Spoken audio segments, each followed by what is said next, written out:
Since his beginnings on this planet, man has felt compelled to make pictorial representations of the world around him. But throughout all of man's history, it's only during the last 100 years that he's been able to create pictures that appear to move in the way in which things move in the real world. The cinema has become part of our everyday lives. But the truth about the motion picture is that it's really no more than a carefully contrived assembly of fixed images. When movie film is exposed, the camera takes a number of still pictures each second. These still pictures are then reproduced by means of a projector running at constant speed.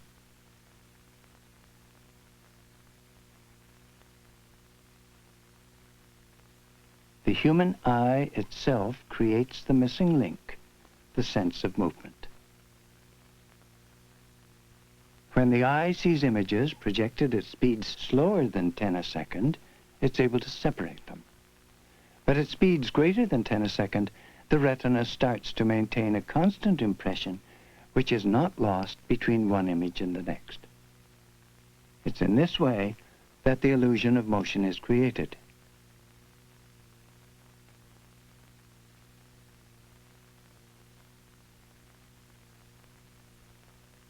Reproduction of movements in the real world is not the only possibility that the cinema has to offer. If an artist photographs, image by image, 24 pieces of artwork and then projects them, movement also seems to take place. But this time, it is not real movement reconstituted by projection, but rather movement which is created for the first time on the cinema screen. A great deal of time and patience is required to create an animated film. A minute on the screen can require up to 1,440 individual drawings, each slightly different from the last. What the movie camera with its shutter does automatically, the animator must do by hand.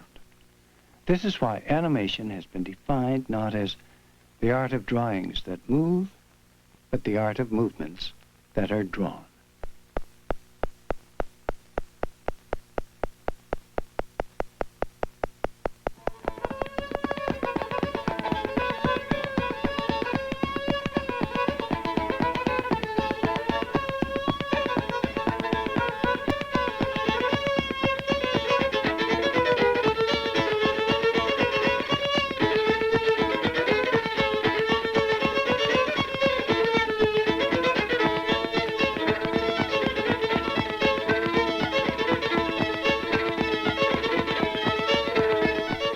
John Grayson was a Scotsman.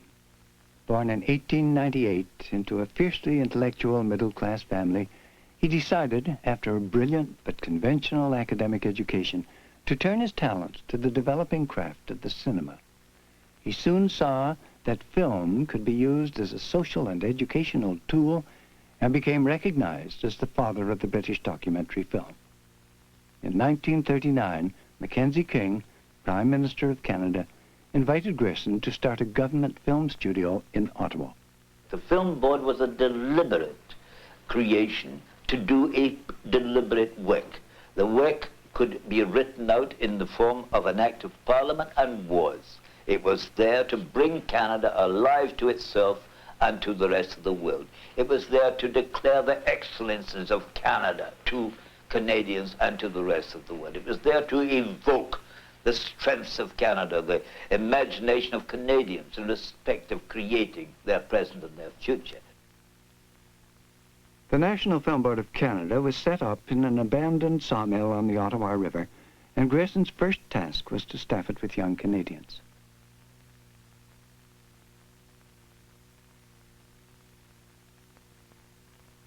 But within months, war had broken out. The Germans were already using film brilliantly as an instrument of propaganda, and now the National Film Board's activities took on a new significance. Grayson's task was to direct Canadian film support for the Allied war effort. Before coming to Canada, Grayson had worked with another young Scotsman, Norman McLaren, who was already making promising animation films. And by 1941, Grayson had decided that McLaren's type of animation could be of use to the National Film Board. Grierson asked me to come up. I was working in New York. And I was afraid, in one way, to come up. I'd worked with Grierson before, and I knew he's a wonderful person, very stimulating for an artist like myself. But it was being wartime, I was afraid I'd be switched to doing hard sell war propaganda films. And I told him this, and he said, no, come up. I said, what am I to do? He said, just hang around. You'll find plenty to do. So I hung around for a few weeks. And then one day I was called into the commissioner's office and said, can you have an animated film in your own style, do it your own way, paint it on film or whatever way you want, but it's got to be ready in 2 or 3 weeks' time for mail early for Christmas. And that was, I think, the first animated film that the film board made. 2 minutes. I painted straight on the film, with pen and India ink, and superimposed some backgrounds. I had to find some music very quickly, so I got Jingle Bells by Benny Goodman, and it got done on time.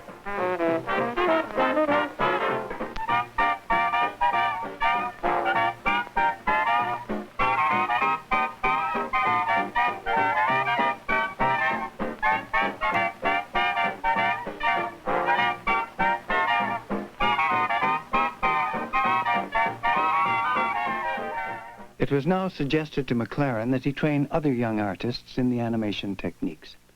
This was the beginning of an important school of animation, and the sense of pioneering was strong. How I found artists was this, that I'd go to the head of the art school and tell him the kind of work animation was and the kind of artists I need. And he'd say, well, I have 2 or 3 people. In fact, at Montreal, he said, I have 2 very good people probably for you, and I met the 2 people whom I got, René Jaudoin and Jean-Paul Ladouceur, and talked with them for about an hour or so about their feelings about dancing, movement, music, anything but their own work. Their own work told me the kind of taste they had and their technical drawing ability. So they were the nucleus, the 3 of us.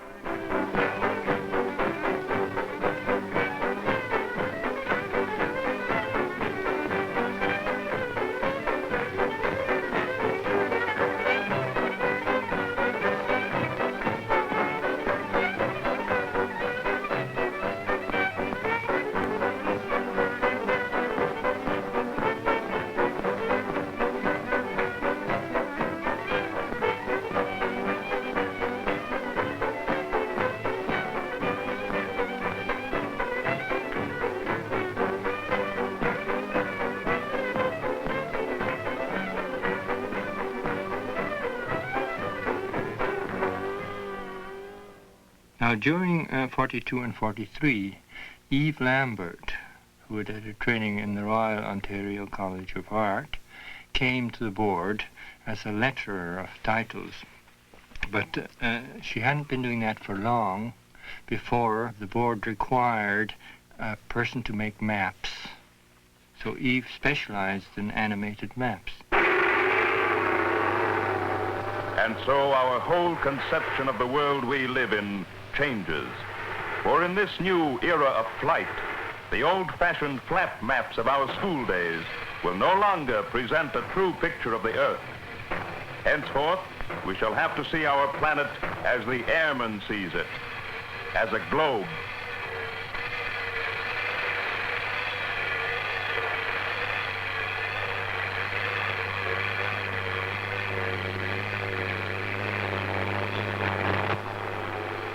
Looking at the new air map, we see that in the northern half of this globe are 9/10 of the world's people, most of its largest cities.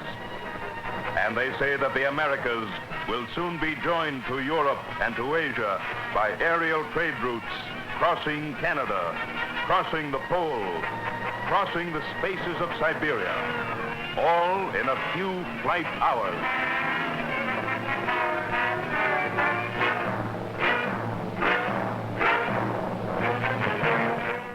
At one of the art schools in Toronto, I found George Dunning and Jim Mackay, who came almost together. So we were now 5 animators. I remember we started making En Roulant Ma Boule Ma Boule. Jim Mackay did it. I thought obviously the technique for it was cutouts. And he grasped the idea very quickly and animated, and I just keep an eye on things.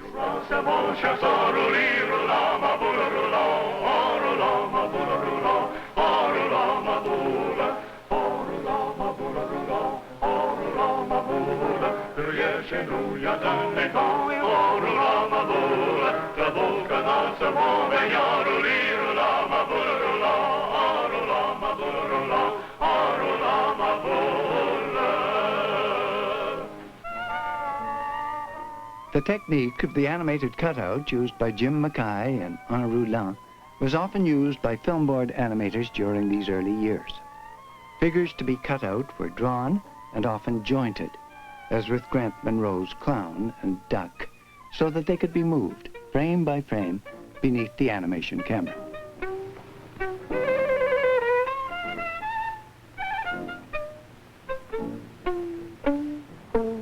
Hello. We're going to sing the next song as a round, and I'm here to explain it to you. Here's the room, here's the screen, and here are all you people. One of Grierson's concerns was to bring audiences in remote areas of Canada into contact with the cinema. He asked the animators to make versions of well-known songs so that audiences could sing along. Grierson reasoned that this would unite people in the often makeshift cinemas and allow them to share in what was happening on the screen. The techniques were usually simple and always direct. Roll your boat gently down the stream. Merrily, merrily, merrily, merrily, life is but a dream. Roll your boat gently down the stream. Merrily, merrily, merrily, merrily, life is but a dream. Roll your boat gently down the stream. Merrily, merrily, merrily, merrily, merrily, merrily, roll your boat gently down the stream. One of the last and most sophisticated of these animated songs was George Dunning's Cadet Roussel. It's still considered a fine example of cutout animation. Un pour chaque face, un pour la queue. Mais quand il va voir sa maîtresse, il met tous les trois en tresse. Ah, ah, ah, mais vraiment, Cadet Roussel est bon enfant. Cadet Roussel a trois habits, Cadet Roussel a trois habits. Deux jaunes, l'autre en papier gris, deux jaunes, l'autre en papier gris. Il met celui-ci quand il gèle, ou quand il pleut, ou quand il grêle. Ah, ah, ah, mais vraiment, Cadet Roussel est bon enfant.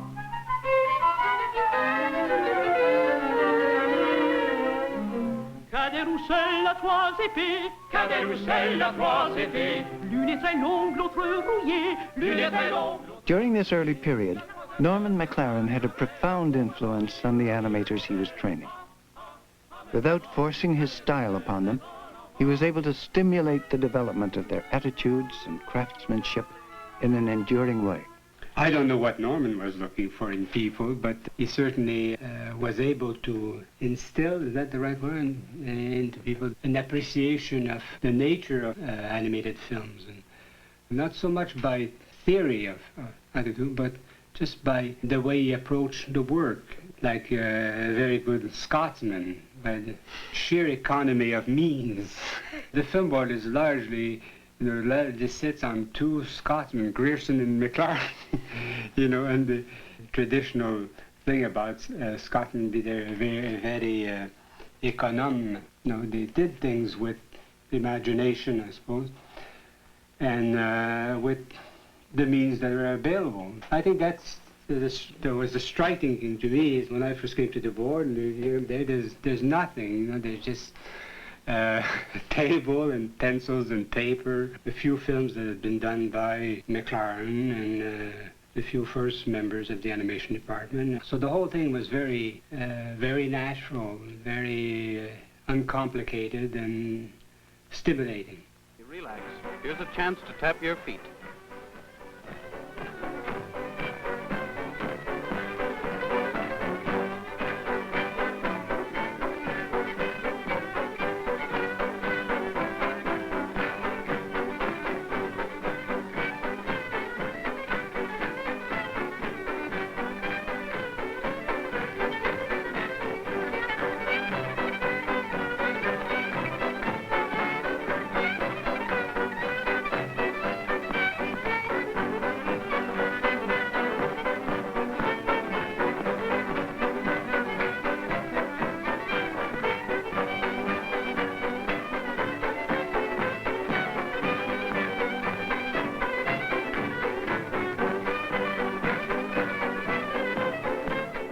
In this film, Billy Mackay used a pen to draw directly on clear 35mm film.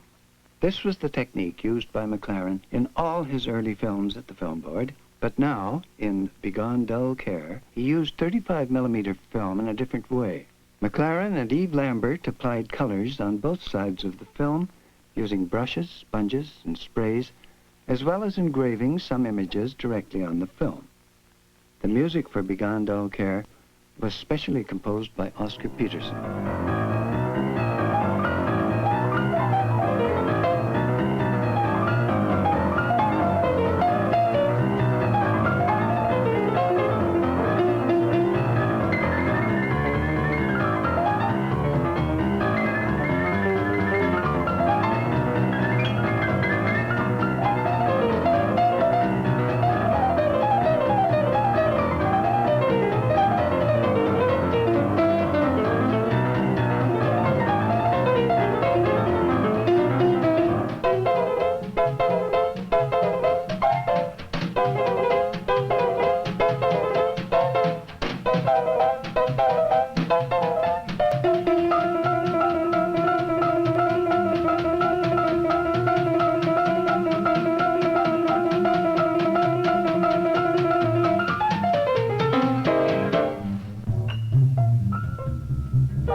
At about this time, there arrived in North America one of the masters of the European animated film, Alexander Alexeyev, who came with his American wife and close collaborator, Claire Parker, to live near New York.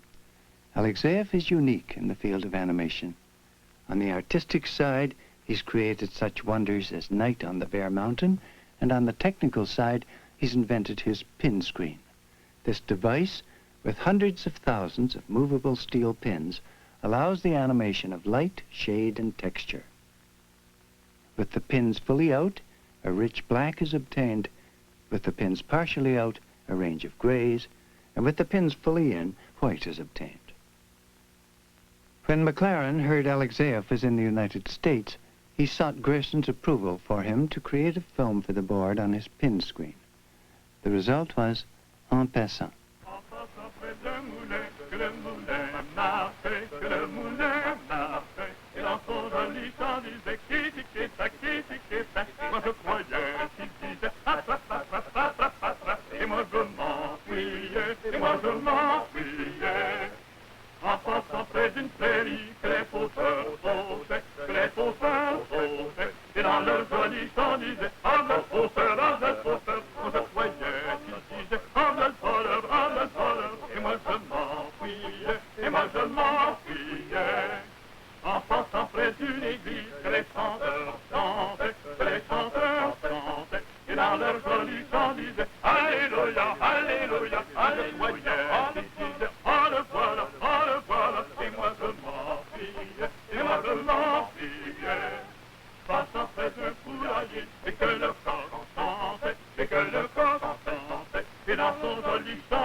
This early involvement with the film board has an important sequel.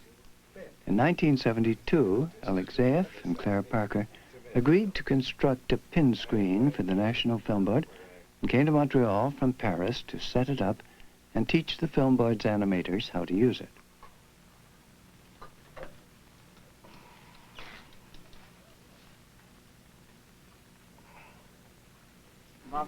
No, it's bad. I ask you now to take away the white line around the cupola. Now, oh God, really, I think that's great. Don't you think it's great? He said, in allowing us to have a screen of his, that he felt there's no other place in the world he could think of that would be a better house, a better environment, and better people around it. because I do know that he had fears that when he dies, the screen will die and the technique will die with it. Now we have someone, Jacques Drouin, who is carrying on, who has taken to it, in fact, like a fish to water, and is creating a very interesting film on the screen.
In 1949, Norman McLaren developed a new animation technique which he called pixelation.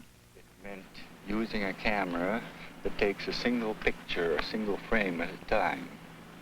And between each frame being taken, you move the object in front of the camera, or move whatever it is. If it's a person, you move the person. Take these chairs over there. Now, if you had an animation camera, you could make them, if we wanted to sit on them, you could make them come to us. Or, on the other hand, we can do it the other way around. The film Neighbors uses this type of animation quite a lot, the animation people.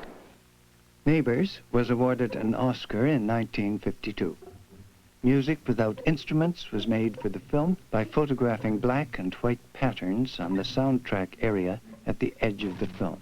Since the patterns are shot frame by frame, like any animation, McLaren calls it animated sound.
An influence that was important to a number of the film board's animators was that of the UPA studio in the United States.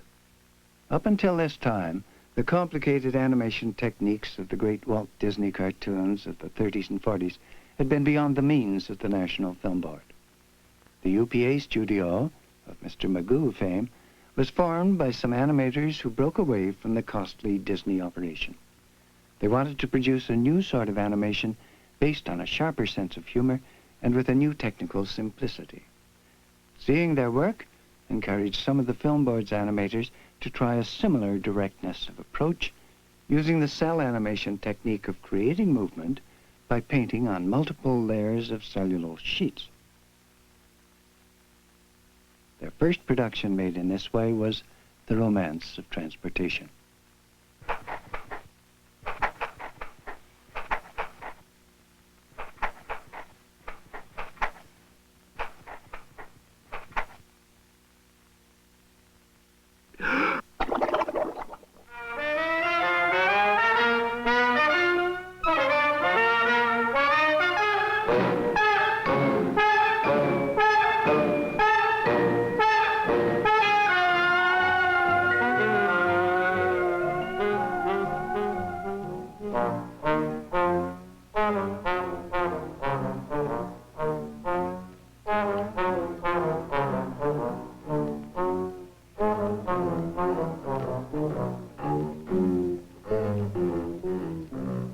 By the end of the 18th century, fleets of bateaux, as they were called after the French bateau, plied an extensive lake and river system made more navigable by circumventing waterfalls with canals and locks.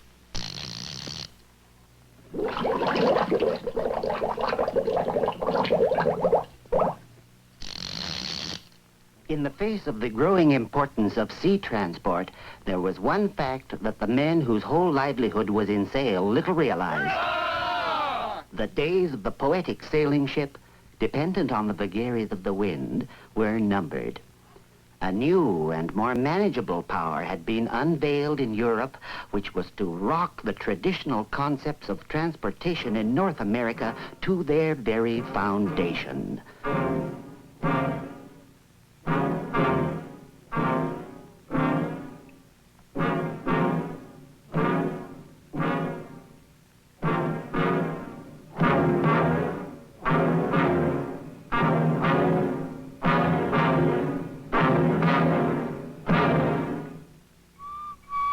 The Industrial Revolution had come to Canada.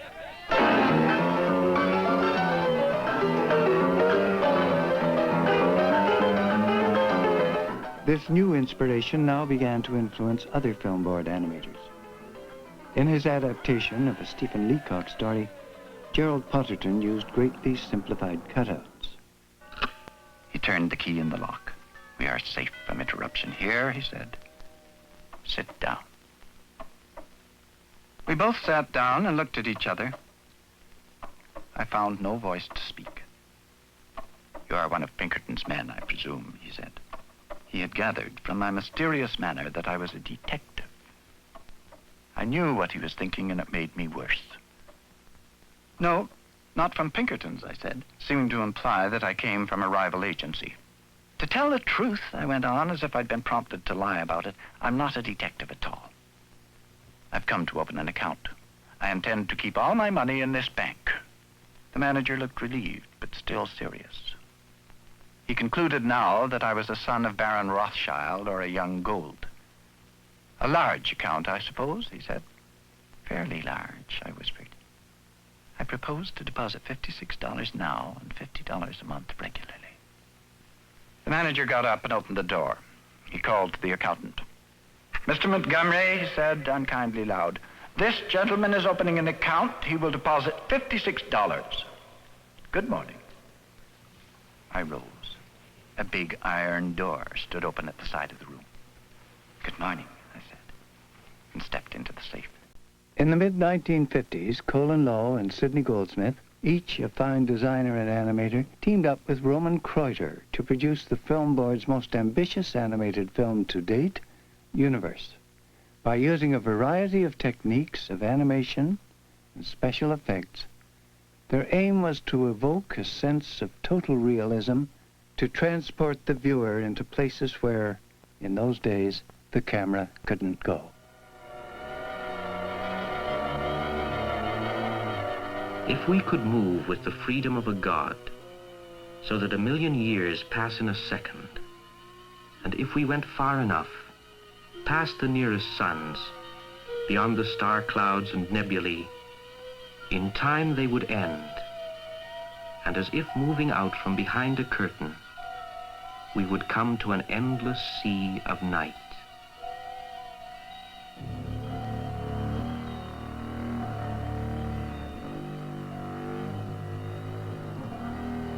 In that sea are islands, continents of stars, that we have named the galaxies. The largest known forms in the universe, hundreds of billions of suns bound together by gravity, rotating around their common center once in 200 million years.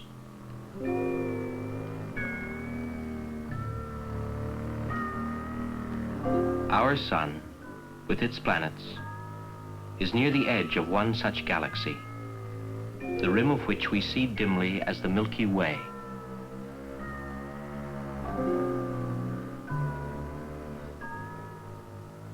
The galaxies are the birthplace and graveyard of the stars.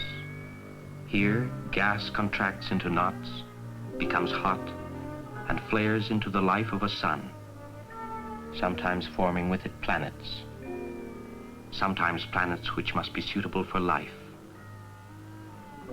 And here, too, the stars finally consume themselves and collapse into cold, dark dwarfs.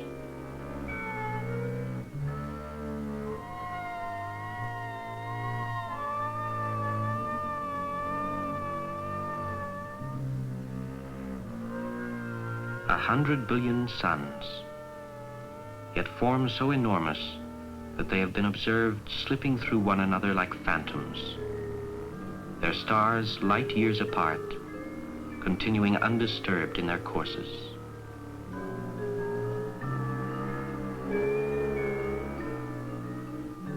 At the very limit of our most powerful instruments, galaxies still are flung across space, themselves as numerous as stars in the night sky.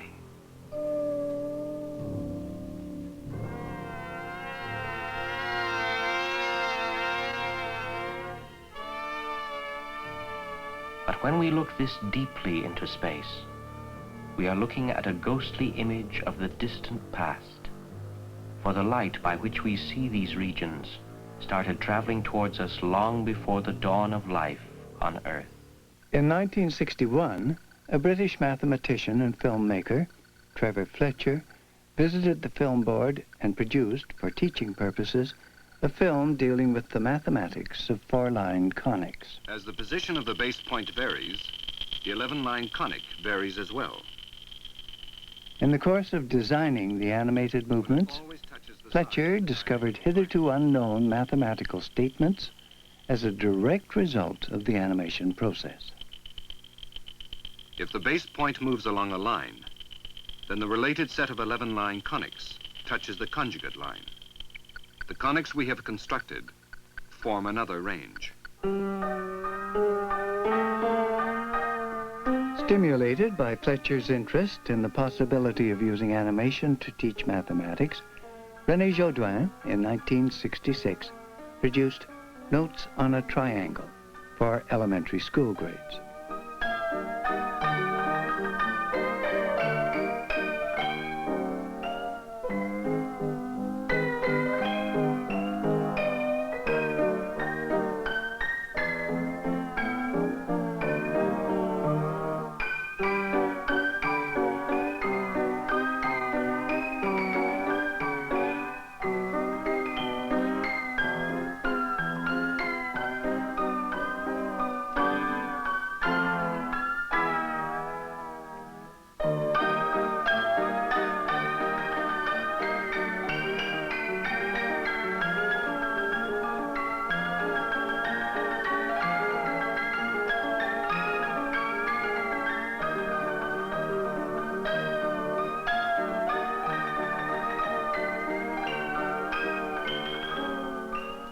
Later in the same year, Jaudoin became leader of the newly formed French animation studio at the Film Board.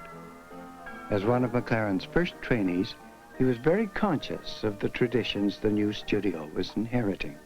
The Quebec style is pretty much Norman McLaren because, a number of his films were done from French folk song. And of course, every Quebecer that comes to the board is well aware of those films.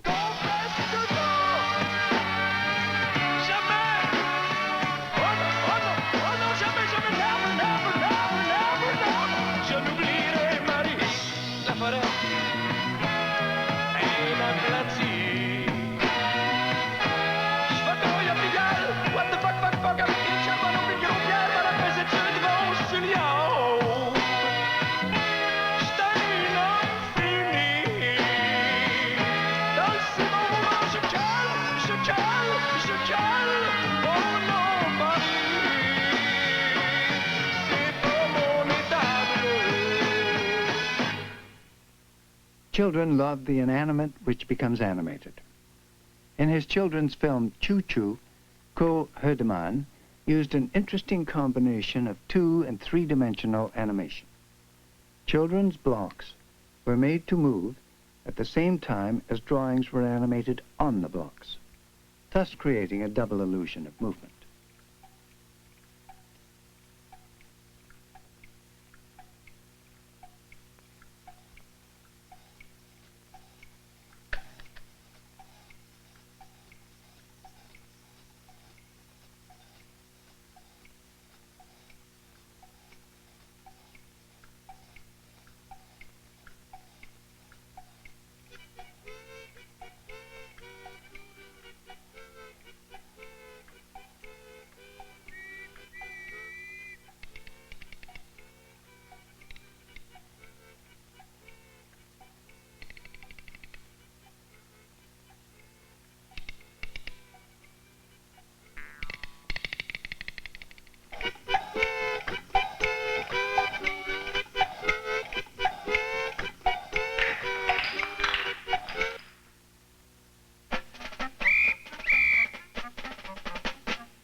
The Animal Movie, by Grant Monroe and Ron Tunis, was another children's film made to illustrate the various kinds of locomotion observable in the animal kingdom.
Because the animation film is so direct in its impact, and because it can deal effectively with abstract ideas, animation is an ideal vehicle for social satire. In 1967, before urban environment was a popular cause, Yvon Mallet produced his film, Boomsville.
It has been said that the most important thing about animation is acting, and that an animator is a frustrated actor who is too shy or too uncoordinated to go out on the stage. So what does he do? He sits down and does his acting on paper.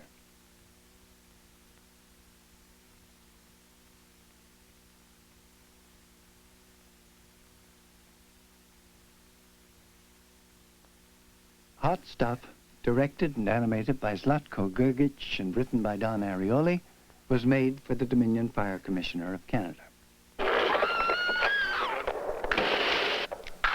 Poopsie, what's on the TV? Stop calling me Poopsie! Could you turn it up, please? Why don't you work in here? You're always asking me questions.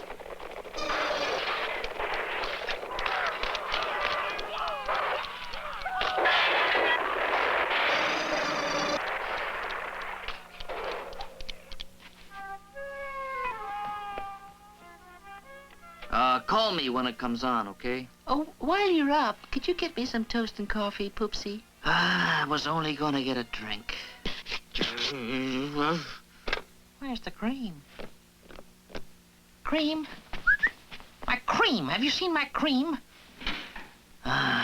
Where's the butter, dear? It's right here by the cream.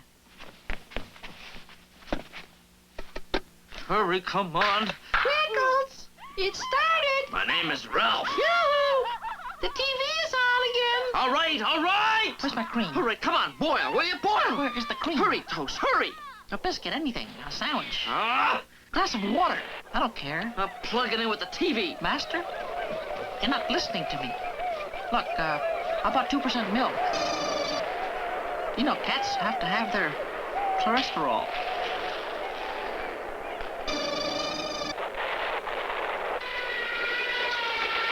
Dear, sweetheart, Poopsie, I can smell the toast burning. All right, son!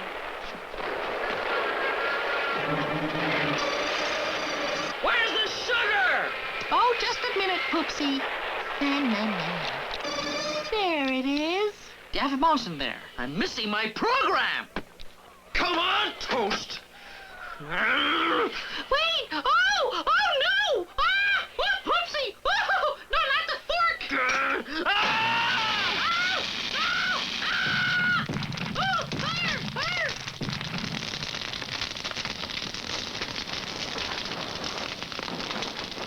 I might just wait for a hot mouse. A mouse flambeau. Although one of the main roles of animation at the Film Board has been the making of films with a message, the cultural tradition, begun during the war with animated folk songs, has been continued. Ryan Larkin is an animator who's worked in this tradition, creating the well-known films Walking and Street Music.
Evelyn Lambert joined the Film Board only shortly after Norman McLaren himself. During her long career in animation, she progressed from assistant to full collaborator with McLaren and has long been recognized as a fine animator in her own right. Meticulous attention to detail and a fairy tale sense of design are evident in all her films, and particularly in her most recent production, Mr. Frog Went A-Courtin'. Mr. Frog went a-courting, he did ride. Froggy went a-courting, he did ride, his sword and pistol by his side.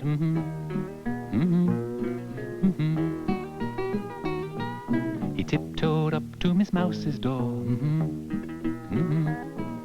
He tiptoed up to Miss Mouse's door. He gave 3 knocks and a great loud roar. Miss Mousy, are you within?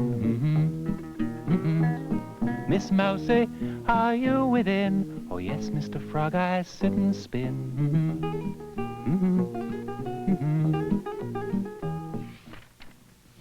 An important influence on the National Film Board has been that of foreign animators who've been invited to make films at the board, thereby sharing their artistic talents and technical skills with the Film Board's own animators. Among these, the famous name of Bretislav Poyar stands out. Poyar, the most celebrated of the many highly skilled Czechoslovakian animators, has developed a new and simplified technique of animation using cutouts made from painted cel with interchangeable parts.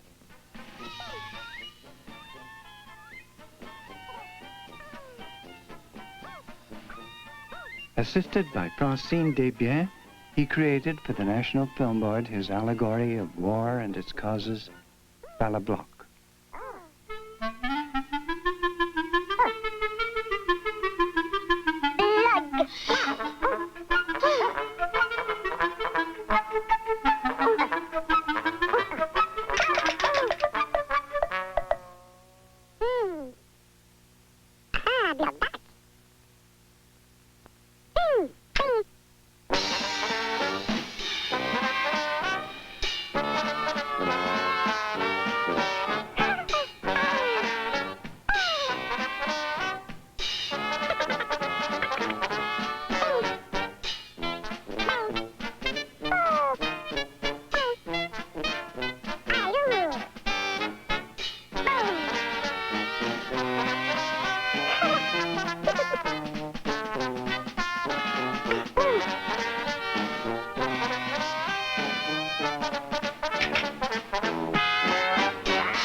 Another famous animator to work at the National Film Board is Lotte Reiniger.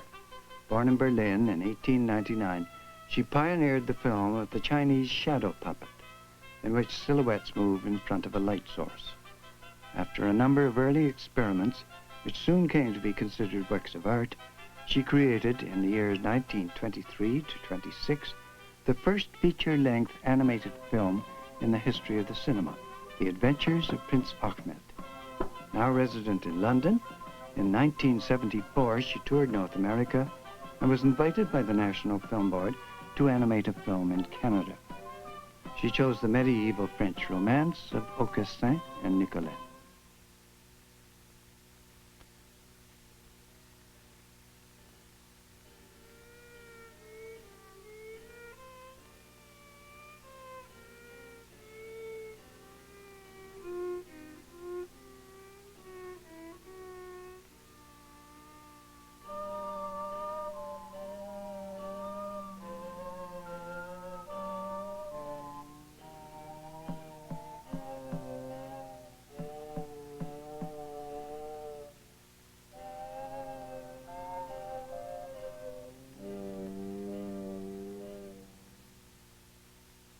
In these scenes from her film, Aucassin, a young noble, has fled the castle of his father for love of a maiden of lower station in life.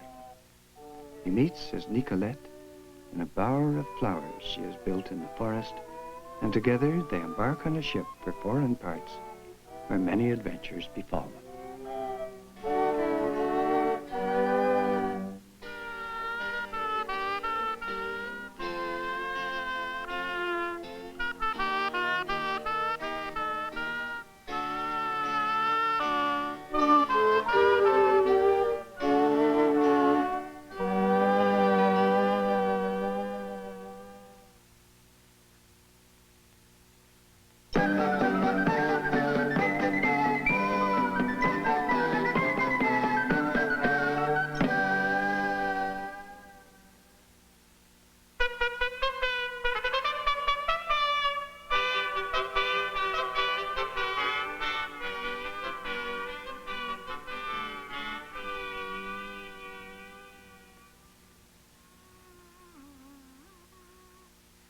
Film board animator Caroline Leaf visited the Canadian Arctic for help from the Inuit people with her animated version of one of their legends, The Owl Who Married a Goose.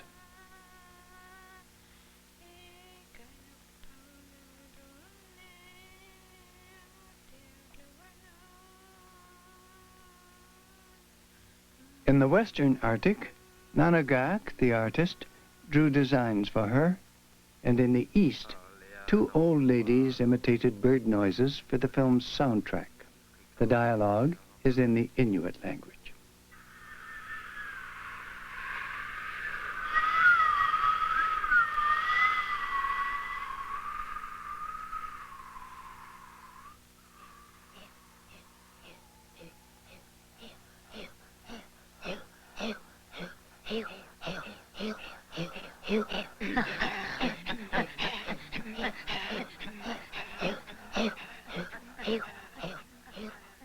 Kangwit, anak kasi mata kitang agilo malagata.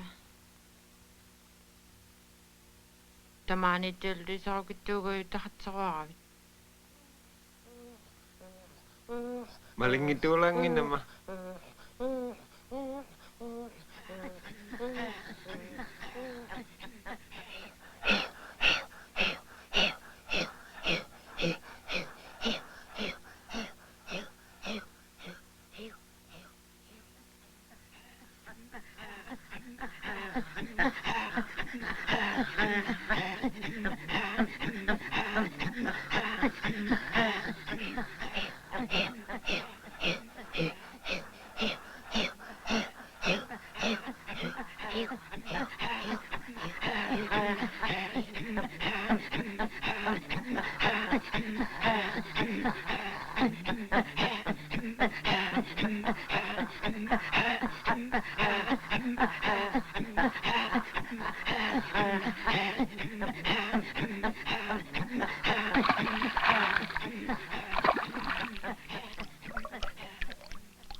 Nima kunna ulti sinlagat.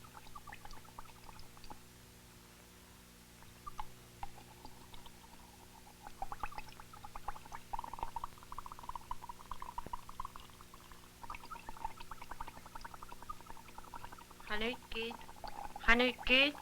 Ketuk ditalak ka. Hanulakid. Isok ditalak ka.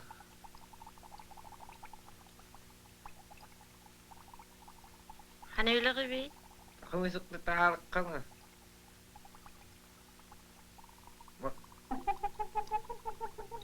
Hanukid.